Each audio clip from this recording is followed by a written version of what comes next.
Hello everyone, my name is Jaidy Schweers and I am the graphic designer at the JCC and also the editor of J-Voice Monthly for Jewish Federation of Delaware. And I am here because I really want to bring one of my favorite Israeli salads into your home at this time where we're all kind of feeling like maybe we need just something a little fresh and light to eat. This salad was gifted to me by our very dear friends, Gil and Asaf, who are from Israel, but are part of our Jewish community. And there are so many different Israeli salads to savor. This just happens to be one of my favorite. So, without further ado, let's get started. Okay, so what you'll need for this pretty easy salad is I like to get Israeli cucumbers, which are the small cucumbers that come in like a pack of 5 or 6, but they didn't have any at the supermarket, surprise, surprise. So a seedless cucumber works great. You probably need all of this. I got a second one as well, but you could probably just do it with 2. The big ingredient in Israeli salads that you cannot avoid, and so if you're not a tomato person, make something else, but tomatoes, gotta have tomatoes. I like to use the grape tomatoes, but you can use Roma tomatoes, they work fine. Large cherry tomatoes work good too. I like these just because they're nice and sweet and vibrant, and they just add real pretty color to the salad. So you'll probably need one whole one of these. Fresh oregano. This is key. I can't make this Israeli salad without it. So if I go to the store and they don't have oregano, there's nothing else you can substitute for. So just sometimes I'll even just get a pack of this like a week, 2 weeks in advance, just thinking, oh, they have oregano, better grab one because I know I'm gonna make Israeli salad. So fresh oregano. Crumbled feta, another big key ingredient. And at least the juice of 1 lemon, maybe 2. Have them both available. And pearl couscous, or Israeli couscous. It's the bigger version of couscous. And you just want to do like a cup of dry couscous and prepare it as it says on the directions on the container. And let it sit so that it cools down. And let's start chopping. One thing I forgot to mention, you need a red onion. Not the whole thing, just a little bit.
Phew, done with the chopping. Okay, so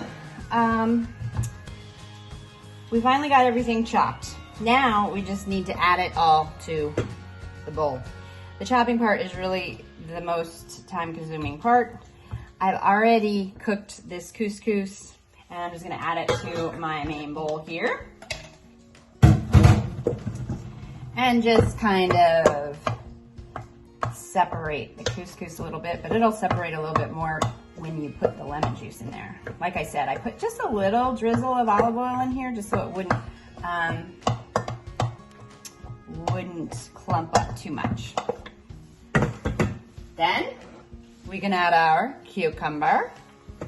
And I did use just one whole English or seedless cucumber. Then we'll add our tomatoes, all cut either a quarter size or an eighth of a size. And that's a real pain in the neck, by the way, so I usually have my teenagers do it. And then the red onion, which I forgot to mention in the beginning, I used about a third of a whole red onion chopped. And then this is also time consuming. You have to take the oregano leaves off the stem. Do not chop them. So this is, I don't know, maybe 2 to 3 tablespoons. You definitely want the flavor of this oregano in here. So if you can't taste it, add more. I'm just gonna give that a nice stir.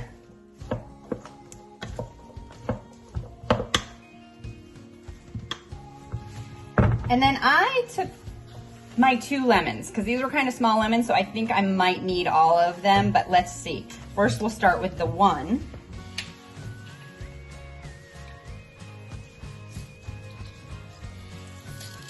We get all that juice in there.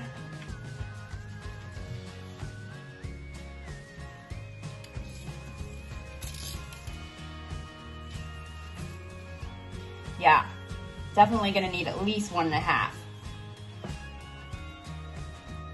And don't worry, this doesn't end up being super tart. It always kind of surprised me. I'm like, Israelis, they use a lot of lemon juice, but nothing ever is too sour. It just works really well. Let's give that a nice stir. And you kind of want everything sliding off of each other. So you know you have enough when it's just kind of coated. You don't want it swimming in either oil or lemon juice. I think that is pretty good. Then we're gonna add some of this feta. And again, I just add until it looks about like that. Oh, yum.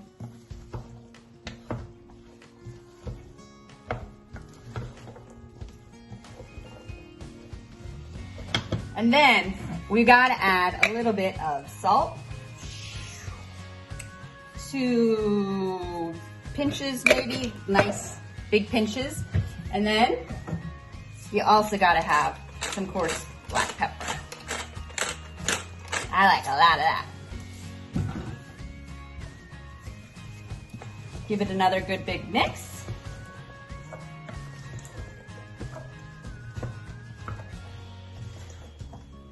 And I like to do one quick taste before I transfer it to a pretty bowl. Perfect. And now for the pretty part. We're gonna add it to our pretty little bowl.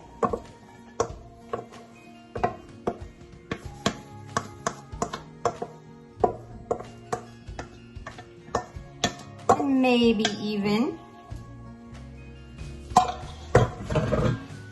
throw a couple leaves of oregano on the top. Because green is so pretty.